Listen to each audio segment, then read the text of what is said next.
네, 오늘은 교회가 붙들어야 되는 가치라는 제목으로 함께 말씀을 나누고자 합니다. 아마도 여기 계신 분들은 저보다 아마존이라고 하는 회사를 더 잘 알고 계실 거라고 생각을 하는데요. 언젠가 이 회사의 창업자로 잘 알려진 제프 베이조스가 어떤 인터뷰에서 한 사회자의 질문을 받게 되었는데요. 내용이 이런 거예요. 지난 10년을 보면 세상은 너무나도 많이 변해왔는데 그렇다면 당신이 생각하는 앞으로 10년 후의 모습은 어떨 것 같습니까? 라는 질문입니다.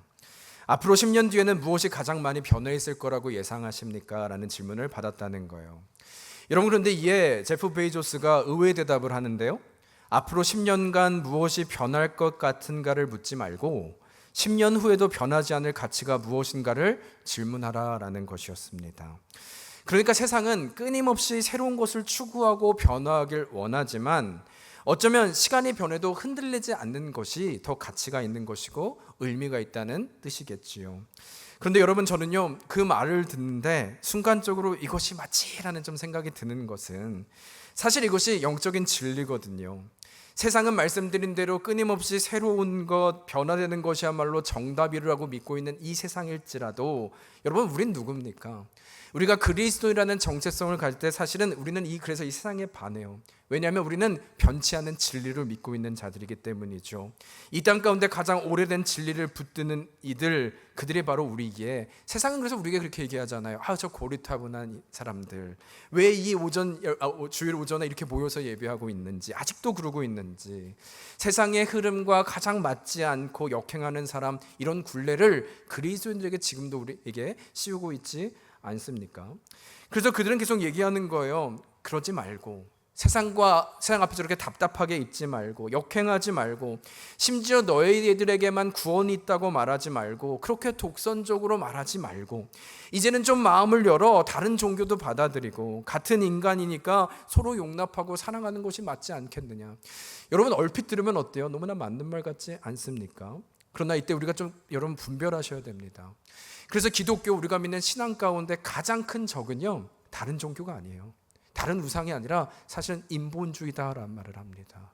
모든 기준이 우리가 생각할 때 그럴싸한 것들, 그것이 우리를 공격하고 있다는 것이죠. 여러분, 맞는 말 같지만 그렇지 않다는 거예요. 그래서 여러분, 고린도전서에 보면 실제로 10장 23절에 아주 정확하고 분명하게 우리에게 말씀을 주시는데요. 고린도전서 10장 23절에 이렇게 말을 합니다. 모든 것이 가하나 모든 것이 유익한 것은 아니요, 모든 것이 가하나 모든 것이 덕을 세우는 것은 아니다. 여러분, 들리십니까? 인본주의요. 모든 것이 가해 보여요. 그러나 하나님의 말씀은 그렇지 않다는 거예요. 마치 이런 것입니다. 여러분, 하나님은 사랑이시죠? 아멘이십니까? 그러나 모든 사랑이 하나님은 아니에요.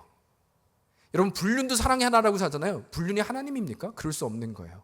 하나님은 사랑이시지만 모든 사랑이 그럴 수 없는 것처럼 모든 것이 가하나 유익할 수는 없다. 이것이 바로 진리를 붙드는 우리의 정체성을 말하는 것입니다. 결국 이것에 미혹되지 말라고 말하는 것이고, 우리 장로님 오늘 기도해 주신 것처럼 그것이 신앙이다. 결국 하나님의 덕을 그것을 따라 세울 수 없음을 우리는 기억한다 말하고 있는 것입니다. 여러분, 따라서 우리가 그리스도인이라고 할 때 우리는 무엇을 붙드는 인생이냐? 그렇다면 세상이 우리를 어떻게 본다 할지라도 우리가 그리스도인임을 믿는다면 우리는 길이요 진리요 생명이신 그분의 말씀과 그분을 바라봄과 그 가치로 살아가는 것이야말로 바로 우리의 정체성인 줄 믿습니다. 그래서 우리도 선포할 수 있는 거예요. 맞다, 모든 것이 가해, 그러나 모든 것이 유익하지는 않아. 모든 것이 가해, 그러나 모든 것이 덕을 세우지 않아. 그러나 내가 믿는 것은 이제 이 세상이 아니라 하나님이 말씀하신 유익한 것과 하나님이 말씀하신 덕을 나는 길이고 그 앞에 서 있는 그리스도로 살기로 결정한다. 여러분, 이것이 바라기는 여러분과 저의 이 예배를 통한 고백과 은혜의 또 순간이 되기를 주의 이름으로 축원합니다. 여러분, 그렇다면 이제는 우리가 좀 한 가지를 질문할 수 있을 것 같아요. 이 세상이 말하는 변화가 아니라 말씀드린 대로 우리의 그리스도인의 정체성은 주가 말씀하시는 진리, 그 가치를 붙들고 살아가는 인생이라면 도대체 우리가 그 가치를 붙들고 사는 인생은 무엇을 의미하는 것일까요? 아니, 이런 교회란 어떤 공동체를 하나님께서 말씀하고 있는 것일까? 이 질문을 우리는 해야 한다는 것입니다. 여러분, 그런 의미로 보면요, 오늘 우리가 보는 말씀은 다시 우리 지난주는 예루살렘 교회를 보았다면 다시 최초로 이방인이 세운 교회였죠. 안디옥 교회로 지금 돌아온 상황인 것입니다. 그런데 이때 이 안디옥 교회라고 하는 의미가 있어요. 오늘은 이 교회에 대해서 좀 나눌 건데, 사실 여러분, 하나님께서 교회를 세우시고 교회의 가치가 1번 이런 것이다, 교회의 가치란 2번 이런 것이다, 이렇게 말씀해 주시면 너무 쉬울 것 같은데 성경을 뒤져는 어디도 그런 내용은 나오지 않아요. 그러나 반면 하나님은 어떻게 하셨냐면 이 교회의 원형을 우리에게 있는 그대로 그림을 보여주심으로 말미암아 우리로 교회가 참 무엇인지, 가치가 무엇인지를 알게 하셨다는 것이죠. 또한 오늘도 그 가치, 이 안디옥 교회를 통해서 보게 될 텐데, 이 가치를 우리가 예상할 수 있는 이 구절은요, 굉장히 작습니다. 굉장히 희소합니다. 그러나 이것이 반증하는 것은 무엇이냐면, 여러분, 몇 가지 말씀하지 않는 것이 기록되어 있다는 것은 의미가 없는 것이 아니라 오히려 그만한 가치를 부여하고 있는 것이죠. 오히려 이것이야말로 반드시 놓쳐서는 안 되는, 다른 건 다 몰라도 이것만큼은 반드시 너희가 기억해야 되는 존재, 가치임을 우리에게 말씀하고 있다는 것입니다. 따라서 오늘 우리는 이 말씀을 볼 때 다 잊어도요, 이 가치를 좀 기억하며 오늘 내가 서 있는 자리, 교회가 무엇인지를 온전히 아는 은혜가 있기를 주의 이름으로 축복합니다. 또한 여러분, 이 안디옥 교회가 그래서 왜 모델이 될 수 있느냐? 그렇다면 왜 모델이 될 수 있느냐? 여러분 기억하십니까? 우리 2주 전이었던 것 같은데, 이 안디옥 교회를 나누면서 그리스도인이라고 하는 이 호칭이 생겼는데, 명칭이 생겼는데, 이 명칭은 이들이 부른 것이 아니라 세상이 이들을 향해서 저들은 그리스도인이다라고 불렀다는 거예요. 다시 말하면 이들이야말로 정말 진정한 교회의 모습이고 모델이 될 수 있었다는 것입니다. 이런 의미로 이 주님, 우리가 붙들어야 되는 교회의 가치, 그 진리, 오늘 이 말씀을 통해서 우리가 함께 나누는 시간 되기를 소망한다는 거예요. 그런 의미로 오늘 우리에게 주시는 첫 번째 교회가 붙들어야 되는 가치는 무엇인가라고 할 때요, 여러분, 바른 그리스도인, 참된 공동체란 하나님께 모든 시선을 드리고 말씀에 반응하는 예배의 공동체라는 것입니다. 참된 공동체란 하나님께 모든 시선을 드리고 말씀에 반응하는 예배의 공동체. 여러분, 실제로 2절과 3절을 한번 같이 읽을까요? 한번 같이 읽겠습니다. 시작. 주를 섬겨 금식할 때에 성령이 이르시되 내가 불러 시키는 일을 위하여 바나바와 사울을 따로 세우라 하시니 이에 금식하며 기도하고 두 사람에게 안수하여 보내니라.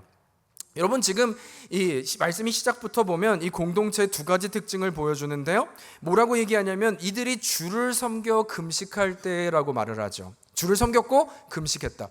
그러나 여러분, 이것이 두 가지의 다른 것을 얘기하는 것이 아니고요, 원어적인 뜻을 보면 섬겼다는 의미가 무슨 사역했다는 게 아니라 예배라는 의미를 가지고 있어요. 그래서 우리말 성경이라고 하는 버전에 보면 이렇게 설명을 합니다. 그들이 주께 예배를 드리고 금식하고 있을 때라고 번역하고 있는 거예요. 그러니까 지금 예배 장면을 얘기하는 것이죠. 그렇다면 바른 예배, 여기서 말하는 예배란 어떤 것을 의미하는가 할 때 금식했다는 거예요. 금식이 예배라는 것입니다. 여러분, 그러나 이때 저희가 좀 오해하지 말 것은, 여기서 금식이란 그러면 우리는 예배를 드리기 위해서 굶어야 돼 이렇게 물을 수 있지만 그 의미가 아니라요, 누군가 이 금식에 대해서 이런 정의를 내렸더라고요. 금식이란 외부로부터 들어오는 음식과 절연하는 것을 말하는데, 사람은 먹은 만큼 힘을 쓰는 존재라면 이것을 끊는다는 의미는 이제 나는 어떤 인위적인 힘의 작용, 외부로부터 들어오는 힘의 원천을 끊고 하나님에게만 집중하겠다고 하는 선택적 행위를 의미하는 것이다. 여러분, 쉽게 말하면 이런 것이죠. 금식이란 단순히 굶는 행위를 말하는 것이 아니라 내 모든 시선을 주님께 드리기 위해서 모든 걸 다 끊는 거예요. 내가 밥을 먹는 그 힘, 그럼 나의 생각을 하는데 그것을 끊기로 결정하는 것이 바로 그 예배의 모습이라는 것이죠. 그래서 실제로 저희가 2절과 3절을 읽었지만 이제 성령이 명하실 때 어떤 명령을 해요? 얼마나 이들이 하나님께 초점을 가지고 있었냐면, 하나님의 명령은 바울과 사울을 세워 이제 그들을 파송하라라고 하는 명령을 한 거예요. 그게 이제 1차 전도 여행이 시작되는 장면을 말하고 있는 것입니다. 여러분, 그러나 이것이 저희들에게는 그냥 한 문장으로 보이죠. 별일 아닌 것처럼 보이지만 배경을 우리가 조금만 알 수 있다면 이것은 전혀 당연하지 않은 상황인 것입니다. 왜냐하면 말씀드린 대로 이 안디옥 교회라고 하는 것은요, 어떤 그 당시를 한번 생각해 보세요. 지금 교회가 처음으로 생긴 상황이에요. 안디옥 교회 하면 굉장히 여러분 큰 교회를 상상하지만 아니요, 그 당시에 신학자들의 말할 때 기껏해야 교인의 수는 한 100명, 10명? 100여 명 정도 되었던 하여튼 작은 그룹이었다는 것입니다. 게다가 말씀드린 대로 안디옥 교회가 세워진 지는요 오래되지 않았다는 거예요. 또 이 상황을 한 번 더 설명하는 게 1절의 구절인데요, 제가 한번 읽어볼게요. 이 교회가 어떻게 구성되어 있었느냐. 안디옥 교회에 선지자들과 교사들이 있으니 곧 바나바와 니게르라 하는 시므온과 구레네 사람 루기오와 분봉왕 헤롯의 젖동생 마나엔과 및 사울이라고 말하고 있어요. 여러분, 지금 이 사람들은 5명은 누구냐면 이 안디옥 교회를 대표하고 있는 리더들의 이름을 지금 기록한 것입니다. 그런데 리더들의 이름만 봐도 어때요? 얼마나 다양한 사람들이 지금 이곳에 있는지 모르겠어요. 먼저 여러분, 이 순서는요 그 당시 교회에 영향력이 있는 순서대로 적거든요. 그렇다면 가장 먼저 영향력 있는 사람이 바나바 이름을 정하고 있는데, 바나바는 우리가 아는 것처럼 예루살렘 교회에서 파송한 리더입니다. 그 정도로 영향력이 있었던 사람이고 지금으로 생각하면 담임 목사의 자리를 얘기하고 있는 거예요. 그런데 그 다음 이름을 보면 그 다음에 영향력 있는 사람을 보니까 니게르라 하는 시므온이라고 말을 해요. 여기서 니게르가 하는 것이, 이 단어가 좀 의미가 있는데, 여러분 우리도 좀 아는 단어처럼 니그로라고 하는 그 단어 아십니까? 아프리카에서 온 흑인 사람들을 얘기하는 거예요. 피부가 우리랑 다릅니다. 문화도 다릅니다. 근데 그 사람이 지금 안디옥 교회 한 명의 리더로 그 다음 바나바 다음 사람으로 기록되어 있다는 것이죠. 그런가 하면 그 다음에 나오는 사람은 또 누구 이름이 나오냐, 구레네 사람 루기오라고 말을 하고 있는 거예요. 여기서 구레네라고 하는 것은 아랍 사람을 얘기합니다. 완전히 또 다른 얘기를 하는 거예요. 그러더니 마지막에 누구를 얘기하냐면 헤롯의 젖동생 마나이라고 말을 해요. 이러면 여기서 헤롯이 우리가 아는 그 왕을 말하는 거예요. 그의 젖동생이었다는 것은 같은 유모 밑에서 컸다는 것입니다. 그렇다면 그 사람의 지금 지위가 어떻다는 거예요? 이들이 보는 것과는 상대할 수 없는 고위직에 있는 사람이었음을 얘기하고 있는 것이죠. 이 리더들이 한 교회에 있었다고요. 여러분, 이 이름만 들어도 어떻습니까? 딱 봐도 만만치 않죠.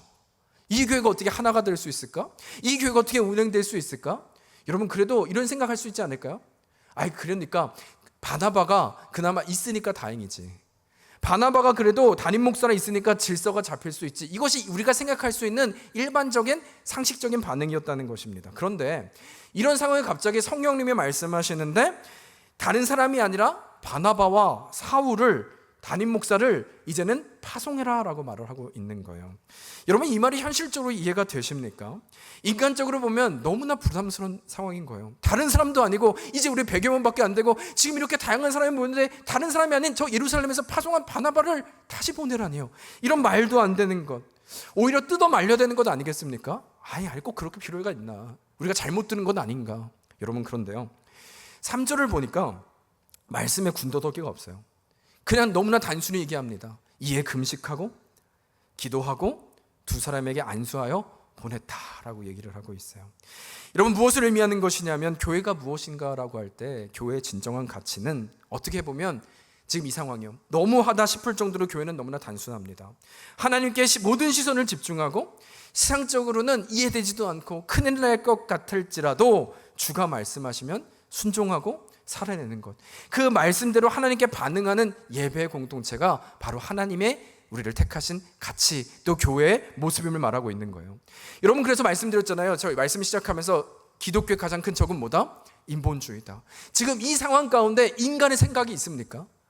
그것이 맞냐 따지는 부분이 있습니까? 다수결의 부분이 있습니까? 아니요, 교회는 그렇지 않다는 거예요. 결코 사람의 영향력에 의해서 움직이는 것이 그 가치가 아니라, 도저히 머리로는 이해할 수가 없고 인정할 수 없지만 이 교회는 그럼에도 하나님이 세우셨고 성령이 세우셨고 하나님의 운행하심을 믿고 하나님은 실수하시는 분이 아님을 내가 믿기에 이제는 그 확신으로 주가 말씀하실 때 순종의 자리로 나아가는 것, 그것이 바로 바른 교회의 모습임을 말씀은 우리를 통해 보게 하신다는 거예요.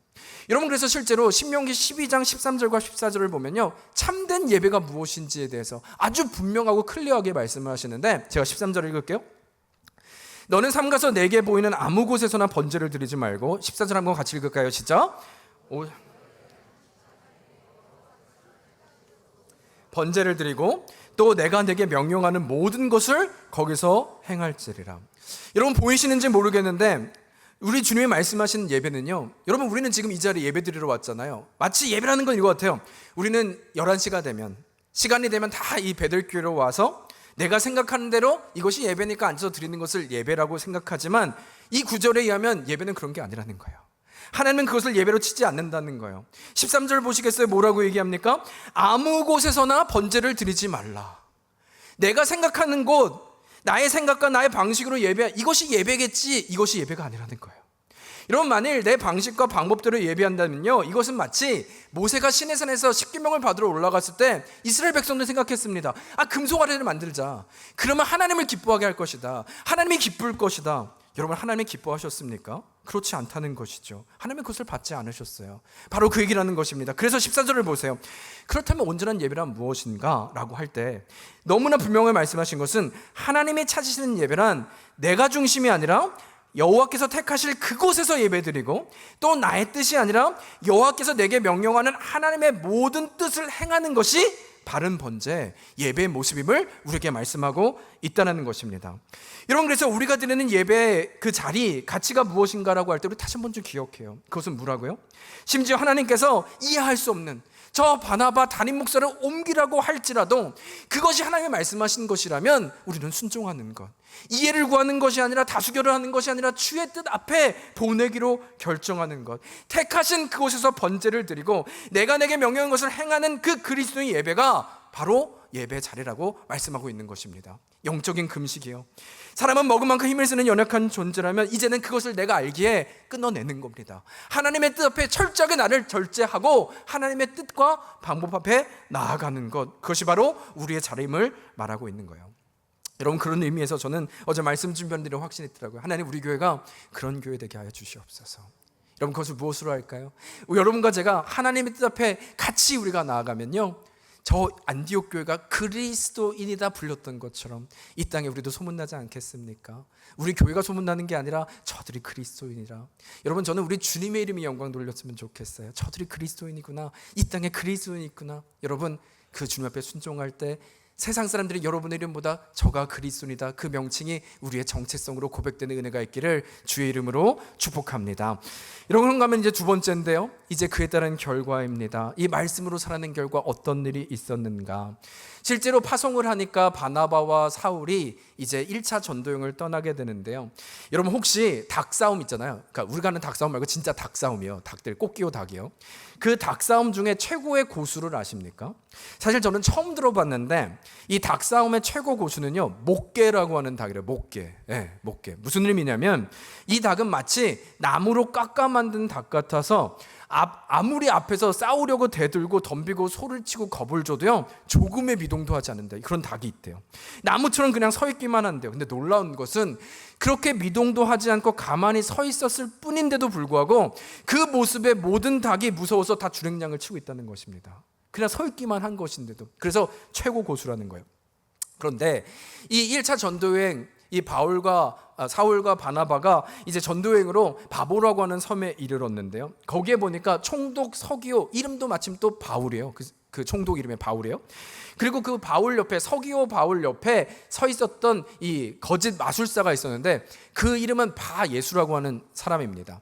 그런데 이 바나바와 사울이 왔다는 소식에 또 복음이 전해지는 소식을 듣더니 이 총독 서기오 바울이 지혜 있는 사람이었다고 성경은 기록하고 그가 바나바와 사울을 초청해서 복음을 듣기를 소원해요. 그러나 여러분, 영적인 것이, 어둠의 권세가 그렇게 만만합니까?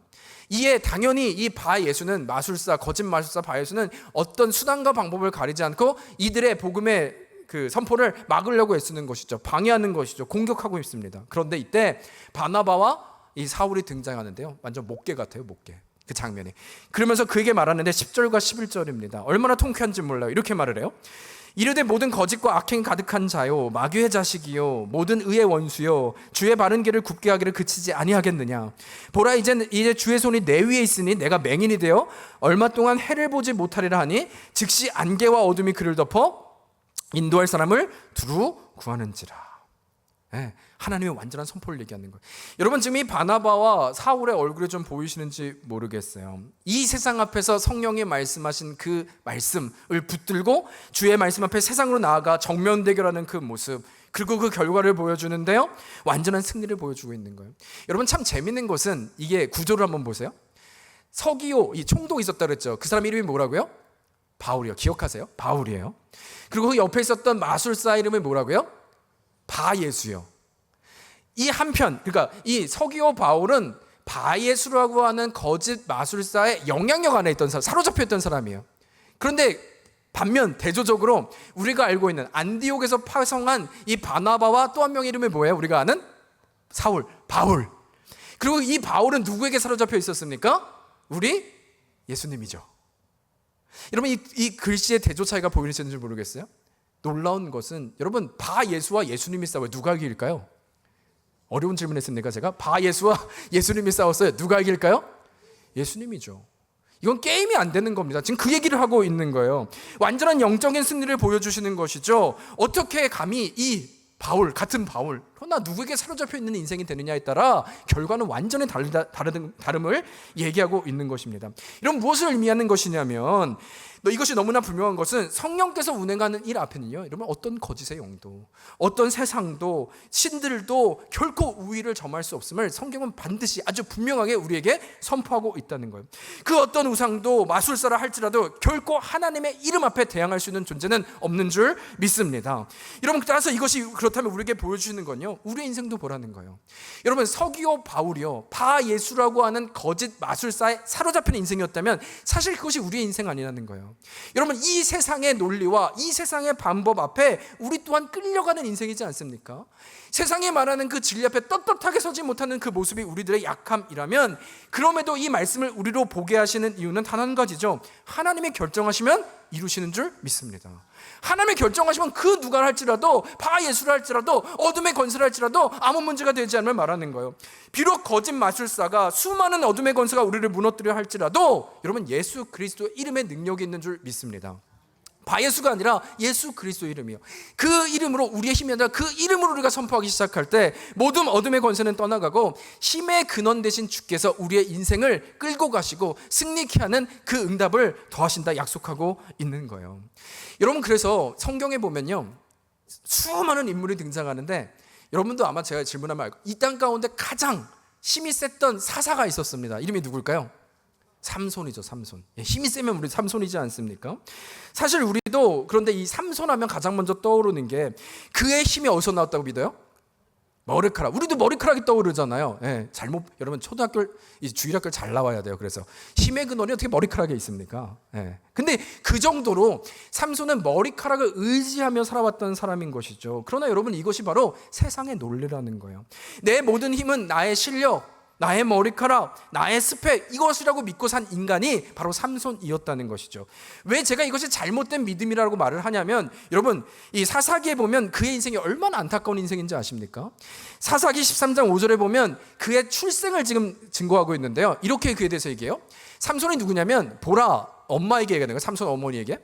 내가 임신하여 아들을 낳으리니 그의 머리 위에 삭도를 대지 말라. 이 아이는 태에서 나옴으로부터 하나님께 바쳐진 누구요? 나실인이요. 여러분 나실인이라는 것을 하나님께서 구별하여 세웠다라는 거예요. 그런데 이 땅 가운데 그 누구도 태어날 때부터 나실인이라 호칭을 받은 사람은 삼손밖에 없습니다. 완전 구별된 자임을 얘기하는 거예요. 아니 정확히 말하면 사실 이 한 절 전에는 뭘 얘기하냐면 이 어머니잖아요. 하나님이 뭐라고 얘기하시냐면, 너는 이제 임신하게 될 터인데, 애를 못 갖다가 아이를 주셨거든요. 너는 임신하게 될 때인데, 그러나 임신하게 될 때부터 넌 독주를 마시지 마. 왜냐하면 이제 너 배에서 태어날 아이가 이스라엘을 다스리는 사사가 될 거야.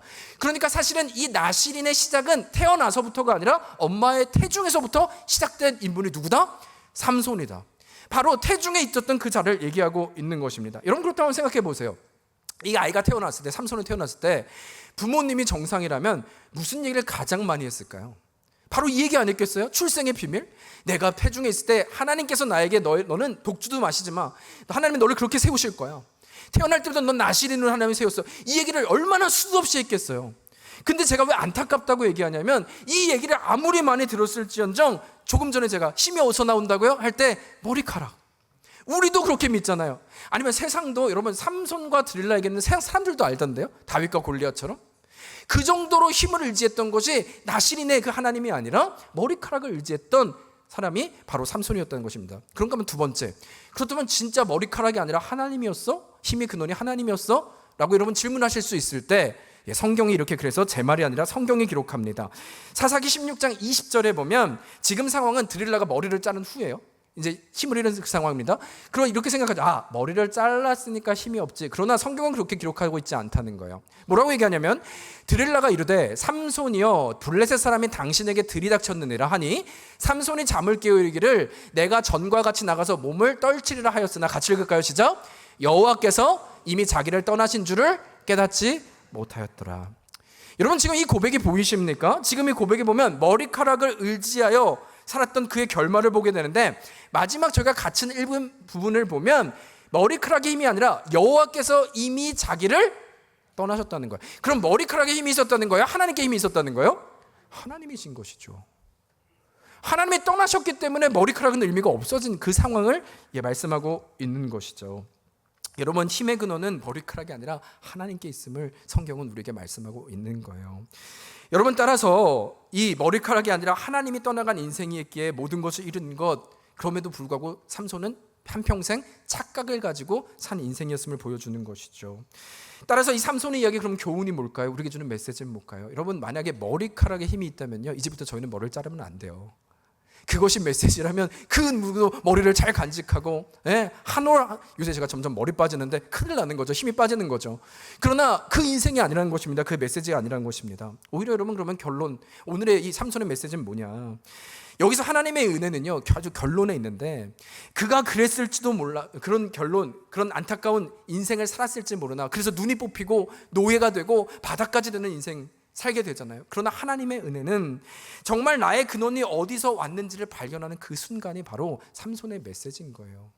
여러분 사사기 16장 28절 그때 마지막 이 삼손이 이제 내가 누군 줄 알고 하나님이 누군 줄 아는 고백 처음으로 나옵니다. 28절 제가 읽을게요. 삼손이 여호와께 부르짖어 이르되, 한번 우리의 기도가 됐으면 좋겠으니까 같이 읽을까요? 시작. 주 여호와여 구하옵나니 나를 생각하옵소서. 하나님이여 구하옵나니 이번만 나를 강하게 하사 나의 눈을 뺀 블레셋 사람에게 원수를 단번에 갚게 하옵소서. 여러분 누구에게 부르짖냐면 드디어 처음으로, 그 일생에 처음으로 하나님이 누구신지 자기가 누구인지 발견하여 부르고 있는 것입니다. 그 인생 처음으로 자신이 의지했던 머리카락이 아니라 힘의 근원이신 주님 앞에 절박하게 간청을 해요. 뭐라고 합니까? 주 여호와여 구하오니 나를 생각하소서. 하나님이여 구하오니 이제는 내 머리카락이 아니라 주께서 나를 이번 한 번만 강하게 하여 주셔서, 내 머리카락이 아니라 주님의 힘이 근원이심을 내가 알게 주여 이번 한 번만이라고 하는 하나님께 의지하며 간구하는 기도를 하였을 때 여러분 결론은 어떻게 됩니까? 성경은 기록합니다. 이제껏 삼손이 적군을 죽였던 숫자보다 이 기도로 그 성전을 무너뜨린 결과 훨씬 많은, 비교할 수 없는 가장 많은 사람, 블레셋 군대들이 죽었다 기록하고 있는 것입니다. 여러분 성경이 우리에게 주시는 메시지는 너무나 분명하다는 거예요. 단 한 가지입니다. 나의 자녀들아 너희 머리카락을 의지하지 말라는 거예요. 너희 자녀들아 너희 힘이 아니라 하나님이 우리의 힘과 방패와 요새가 되시고 그분이 우리의 능력임을 알아 보아 알지어다 말씀하시는 줄 믿습니다. 저 바 예수가 커 보이고 저 세상이 커 보이고 그 영향력과 사로잡힌 것이 우리를 주관한다 하는 것처럼 착각하고 오해할 수 있지만 그 어둠의 그림자 앞에 그 그림자조차 통치하시는 하나님을 보는 것이 바로 우리의 자리임을 말하고 있는 것입니다. 여러분 그래서 기억하세요. 욥기를 기억하십니까? 욥의 수많은 고난 사탄에게 시작된 것이지만 하나님이 사탄에게 허락하셔야 인도하실 수 있는 그 시험이었음을 우리는 기억해야 한다는 거예요. 여러분 바라기는 이 말씀이요, 그래서 하나님의 말씀은 살았고 운동력이 있습니다. 그 말씀을 붙드는 자들은 하나님을 포기하지 않으시고 승리와 능력의 자리까지 인도하시는 줄 믿습니다. 하나님은요 이것을 붙들고 살아가는 자들, 주의 말씀을 붙들고 살아가는 자들에게 우리 또한 하나님의 말씀이 진짜임을 증명하는 인생으로 살게 하실 줄 믿습니다. 그것이 믿음의 자리예요. 그것이 우리의 자리입니다. 바라기는 이 음성이 들리는 여러분과 제가 되기를 주의 이름으로 축복합니다. 이 믿음으로 사는 거예요. 이것이 그리스도인이라는 거예요. 여러분 그런 의미로 이제 좀 말씀을 마치고자 하는데요. 그런데 사실 제가 어제 이 삼손을 좀 묵상하는데 불현듯 이런 생각이 좀 들더라고요. 여러분 얼마나 통쾌한 장면이고 하나님의 은혜입니까? 머리카락에 의지했던 그가 바닥을 치고 그러나 다시 주여 나에게 이번만 강하게 하사 그 응답을 주신 감격적인 사건이지요. 그런데 한편으로 제 마음에 이런 생각이 드는 거예요. 만일 이 나실인이었던 삼손, 태중부터 시작됐던 그 나실인이었던 그 삼손이 조금만 일찍 그 하나님을 알았다면 어땠을까? 지금도 은혜지만 아니 그 이전에 머리카락을 의지하지 않고 그 하나님을 진작에 깨닫고 의지하고 사는 인생이었으면 어땠을까라는 생각이 좀 드는 거예요. 마치 여러분 예수님께서 십자가를 지실 때 오른쪽에 있던 강도를 기억하십니까? 구원됐죠. 은혜죠. 감사하죠. 그러나 그 인생도 만일 조금만 좀 빨리 예수님을 만났다면, 죽어서 하나님의 나라가 아니라 이 땅에서도 우리 주님이 계신 곳이 하나님의 나라니까 그것을 경험할 수 있는 그 가치와 그 능력 안에 살 수 있는 은혜가 있지 않았겠습니까? 라고 하는 그 안타까움이요. 여러분, 근데 제가 왜 그런 생각을 하게 됐냐면 사실 말씀드린 대로 이 삼손 나실인이었잖아요. 태중에 태어나기 전에도 구별된 자였잖아요. 근데 성경은 여러분과 저를 뭐라고 부르냐면 우리 또한 창세전에 택하신 하나님의 자녀 그리스도인이라 부르고 있기 때문인 것입니다. 여러분, 그렇다면 이제 우리에게 질문하는 거예요. 그렇다면 나는 어떤가? 지금 내가 서 있는 이 자리에 현 주소는 어떠한가? 그리스도인으로 나는 어떤 가치와 지금 말씀하신 안타까운 인생은 아닌가? 한번 우리가 스스로를 질문해 봤으면 좋겠는 것입니다. 여러분, 그런 의미에서 한 책의 제목인데요, 예배에서 누릴 최고의 기쁨이라는 그 글에 보면 한 예화가 있어요. 이 예화를 나누고 말씀을 마치고자 합니다. 책에 보면 이런 얘기를 해요. 오래전 TV 광고에 어떤 고급 SUV를 광고하는 그 광고를 본 적이 있었다고 하는데요. 내용을 보니까 성탄절 아침이었나 봐요. 한 아내가 잠을 이제 청하고 일어납니다. 아침에 일어납니다. 근데 너무 깜짝 놀라는 거예요. 여러분, 성탄절이라고 하는 배경부터가 심상치 않잖아요. 뭔가 큰 서프라이즈를 준비하고 있었던 것이죠. 그래서 깨어 침실 밖으로 나와서 응접실을 보니까요, 너무나 놀랍게도 그곳에는 최고급 SUV가 서 있었다는 거예요. 여러분, 예상하셨겠지만 사실 남편이 아내를 위해서 준비한 차였습니다. 몰래 주문을 하고 서프라이즈로 그 위에 아주 대형 또 큰 빨간 리본을 그 위에 크리스마스니까 선물로 차 위에 얹어 놓은 거예요. 여러분, 어땠을까요? 이 아내가 얼마나 기뻤을까요? 여러분, 우리 남성분들 힘내시기 바랍니다. 그런데 이 선물을 본 아내가 얼마나 행복했겠어요. 그러니까 얘기하는 것이죠. 놀라고 기뻐서 와, 어떻게 이게 가능하냐고 얘기하는 것입니다. 그런데 이제 그 다음 광고니까. 그럼 다음 장면이 나오는데 드디어 이제 옆에 있는 남편에게 이 아내가 말을 하는 거예요. 근데 그 말을 한번 들어보세요. 이런 겁니다. 어떻게 저렇게 크고 예쁜 리본을 사왔어? 어떻게 저렇게 화려하고 예쁜 리본을 어디서 구했어? 너무 기뻐라고 말을 하고 있는 거예요. 여러분, 혹시라도 이해가 안 되시는 분들이 있을 것 같아서 말씀드리면 이 아내는 차보다 리본이 더 눈에 들어온 것입니다. 그러니까 리본 때문에 감격하고 있다는 거예요. 여러분, 그러면서 이 책의 저자는 이런 말을 합니다. 여러분, 물론 이것이 광고에 불과하지만 만일 이런 일이 정말 발생한다면 남편의 마음은 좀 섭섭하지 않았을까요? 라는 거예요. 이 아내를 위해서 준비한 차, 그것의 시선이 아니라 리본에만 집중한다면 마음이 좀 섭섭한 마음은 있지 않았을까요?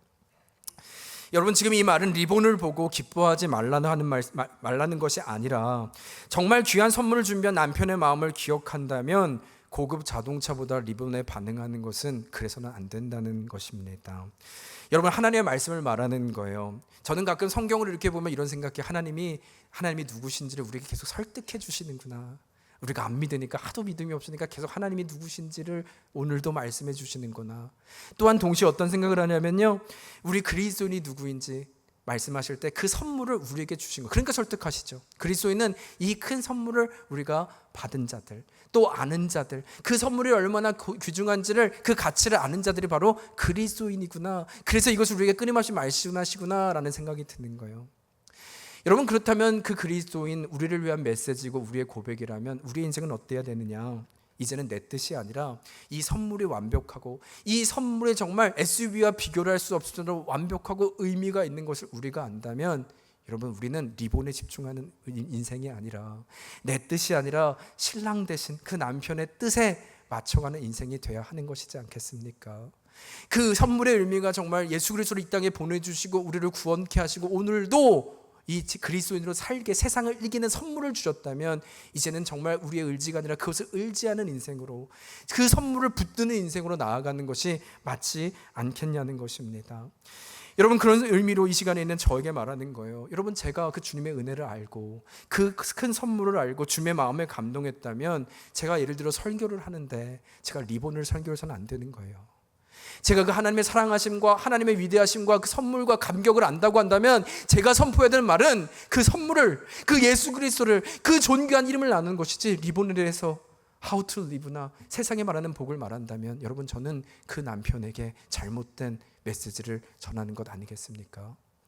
아니면 여러분, 우리가 이 자리에 있는 다 그리스도인이라면 우리에게는 어떻게 적용할까요? 여러분, 사도행전의 시작은 말씀드렸죠. 오직 성령이 임하시면 너희가 권능을 받고 예루살렘과 온 유대와 사마리아 땅끝까지 뭐가 되게 하시겠다고요? 증인이요. 여러분, 증인은 아무나 되는 게 아니에요. 증인은 그리스도인들로 살게 하시는 하나님의 선물인 줄 믿습니다. 여러분, 이것은 능력이에요. 여러분, 다시 한번 좀 아멘 했으면 좋겠는데, 하나님이 주신 큰 선물인 줄 믿습니다. 세상을 이긴다니까요. 세상을 두려워하지 않는다니까요. 이 세상이 떤다니까요. 우리로 못 깨되게 하신다니까요. 좌우나 우르나 치우치지 않고 살아나기 시작할 때 세상이 떤다고요. 어둠이 떤다고요. 그 증인 되게 하여 주신다고요. 여러분, 그런데 그 앞에서 우리는 그 선물 앞에 무엇을 구하고 예배하고 있냐는 거예요. 어떤 가치로 우리가 살아가고 있는지, 혹시 우리가 빨간 리본에 집착하고 있지는 않은가, 그 질문을 드리고 있는 것입니다. 여러분, 그런 의미에서 만일 우리의 현주소가 혹시 영적인 삼손이진 않으십니까? 혹시 그런 분 계시다면 우리 또한 조금 빨리 깨달으면 어떨까요? 이 선물을 조금 더 알고 그 가치로 살아가 보면 어떨까요? 비록 우리는 그 삼손에 불과하지만, 그렇다면 이 말씀이 우리에게 주시는 하나님의 설득이라면 이제 다시 한번 용기를 내서 우리의 도움이신 하나님 앞에 믿음으로 한번 달려가 보면 어떨까라는 생각을 하는 것입니다. 여러분, 이해가 돼서가 아니에요. 바나바가 담임 목사인 바나바가 떠난 것이 이해가 돼서가 아니에요. 단 한 가지, 하나님을 신뢰하기 때문입니다. 하나님의 능력을 믿기 때문입니다. 그러면 금식하는 거예요. 여기서 말하는 것은 굶는 거 아니라 그랬죠? 세상을 끊고 하나님을 의지하는 것입니다. 세상의 방식을 끊고 하나님의 선물, 그 가치를 붙들고 하나님의 명예를 지키며 오늘을 살아가는 것을 의미하는 것입니다. 무엇을 믿기에? 주의 이름에 능력이 있음을 믿기 때문에. 사랑하는 성도 여러분, 이번 한 주요, 이 주님의 주신 명예, 그리스도인, 한번 우리 용기를 내요. 우리 안타까운 인생 되지 말고, 삼손 마지막에, 여러분, 우리도 구원 받았어요. 그러나 구원은 티켓이 아닌 것은 오늘도 그리스도인 하나님의 백성으로 살게 하시는 능력임을 믿을 때 우리 또한 그 이름으로 나아가는 승리를 주께서 경험케 하시고 증인되게 하시고 우리로 보게 하시는 은혜를 더하실 줄 믿습니다. 한 주 여러분, 그 승리로 다시 우리 만날 때, 살아냈어? 너도 살아냈어? 실패했어? 괜찮아. 깨달았으면 괜찮아. 또 안타까워? 괜찮아, 가자. 여러분, 이것이 우리의 격려요, 나눔이고 전부가 되는 하나님의 교회와 공동체 되기를 주의 이름으로 축복합니다. 우리 그런 마음으로 함께 같이 찬양을 할까요?